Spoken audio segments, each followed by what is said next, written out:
Mi niño es muy pequeño, mi niña es muy pequeña, es apenas un bebé. Ella todavía no puede consentir, o él no puede consentir un beneficio como ese. Yo no quiero esos 20 millones de dólares, porque mi niña o mi niño tienen que crecer para poder consentir un beneficio como ese. ¿Verdad que eso sería descabellado? ¿Verdad que estarías loco o loca si hicieras una cosa como esa? Y sobre todo tú, que estás consciente que eres el tutor y la tutora y por lo tanto vas a administrar los 20 millones de dólares. Te toca a ti administrar esa gran fortuna. La pregunta es, ¿qué es más grande? ¿Qué es mejor? ¿Qué es más excelente? ¿Qué es más conveniente? ¿La salvación del alma de tu niño y tu niña? ¿O 20 millones de dólares? ¿Qué es más conveniente? ¿Qué es mejor? ¿Qué tú quieres? ¿Qué tú prefieres? Entonces, ¿estás dispuesto a cogerle los 20 millones de dólares a Warren Buffett, que se te dan para tu niño o tu niña, que no tiene la madurez ni el estado de conciencia para darse cuenta del beneficio que está recibiendo? Los 20 millones sí los tomas, ¿verdad? ¿Y la salvación de tu hijo, la salvación de tu hija qué? Claro, ahora el argumento que me estarás arguyendo, tal vez sea, pero es que la Biblia, o sea, ahora es primero que la salvación es individual, según dicen algunos, y ahora como te has dado cuenta de la incoherencia de esa actitud con el sentido común, ahora queremos hablar de Biblia. Vamos a llegar allá eventualmente, pero todavía te tengo que decir algunas cositas de por qué todavía algunas personas allá afuera y unos cuantos católicos acá adentro no quieren admitir del bautismo de infante. En cuanto a mis queridísimos hermanos separados se refiere, a veces se debe a que desconocen la historia de la Reforma Protestante y el pensamiento de los reformadores protestantes que iniciaron la Reforma en el siglo XVI y continuaron en el siglo XVII. Me refiero una vez más, sobre todo, a los dos grandes titanes de esa reforma, a Martín Lutero y a Juan Calvino. Martín Lutero en Wittenberg, Alemania, y Juan Calvino en Ginebra. Resulta que estos dos señores, estos dos teólogos, estos dos iniciadores de ese movimiento de reforma en esos países, creían en el bautismo de infantes. Y por eso, escucha bien, no te sorprenda, es la verdad, lo puedes corroborar. Y por eso las principales denominaciones protestantes, específicamente o sobre todo las que devienen de la Reforma, las más antiguas, las más apegadas a aquella Reforma del siglo XVI, esas denominaciones bautizan bebés. Un amigo mío me cuestionó sobre esto en una ocasión. Y me recriminó eso, porque yo acababa de bautizar a mi niño más pequeño, que era un bebé. Y me dijo, eso está mal. Y yo le dije, bueno, amigo mío, tu problema no es conmigo, porque yo soy católico y tal vez tú eres mi amigo, pero tal vez pienses que yo estoy equivocado y que estoy mal por el hecho de ser católico. El problema lo tienes tú, porque según tú estás muy bien. Pues resulta que las denominaciones protestantes principales y más antiguas de las cuales tú vienes, bautizan bebés. Ve tú mismo a una de estas iglesias hermanas, ve a la iglesia luterana de tu comunidad, o a la presbiteriana, a la reformada, a la metodista, a la episcopal, entre otras. Ellos también bautizan bebés. Y de hecho, reconocen al bautismo como nosotros los católicos, en el sentido de que nosotros queremos que es un sacramento. Y el bautismo que ellos confieren lo creen como sacramento.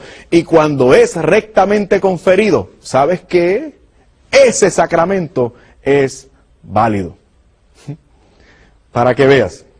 Ahora bien, el malentendido también de muchas personas allá afuera se debe a la práctica, y lo voy a decir con mucho cariño, pero con mucha firmeza.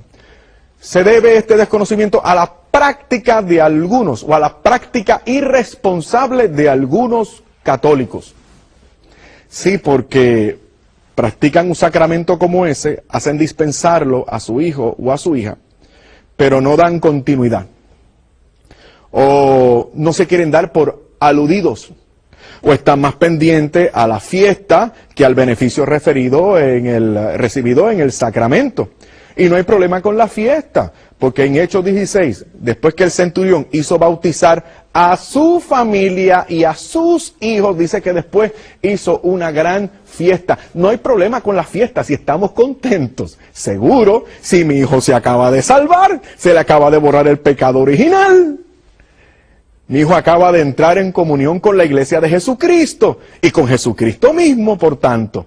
Pues entonces debemos tomar conciencia de la responsabilidad tremenda que tenemos nosotros como padres católicos y también los padrinos.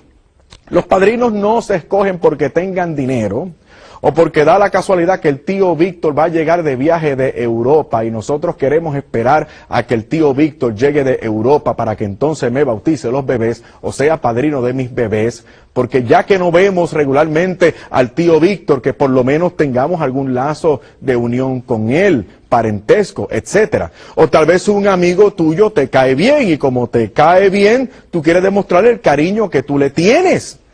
A lo mejor esa persona todavía no ha madurado en la fe, pero tú quieres demostrarle tu amistad y por eso permites que sea el testigo o el padrino, mejor dicho, de tu hijo. Así que debemos velar mucho esta práctica.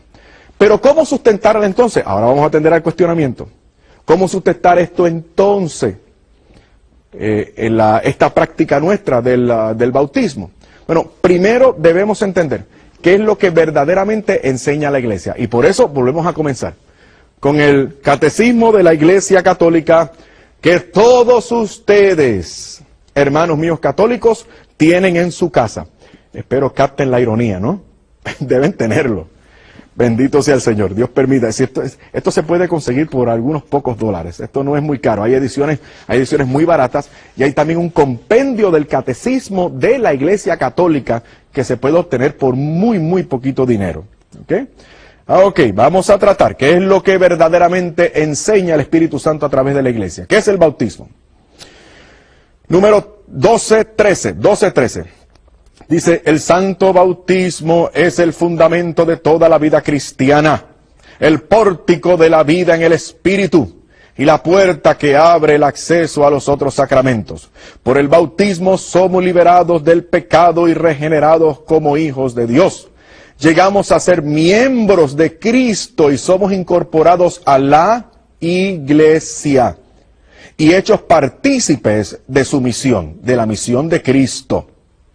El bautismo es el sacramento del nuevo nacimiento por el agua y la palabra. Esto es lo que enseña la Iglesia. El bautismo es un verdadero sacramento y de ese sacramento pueden participar tus niños. Pero ¿cómo demostrar esto del bautismo de infantes? Número uno. Este bautismo es un verdadero sacramento y es necesario para la salvación.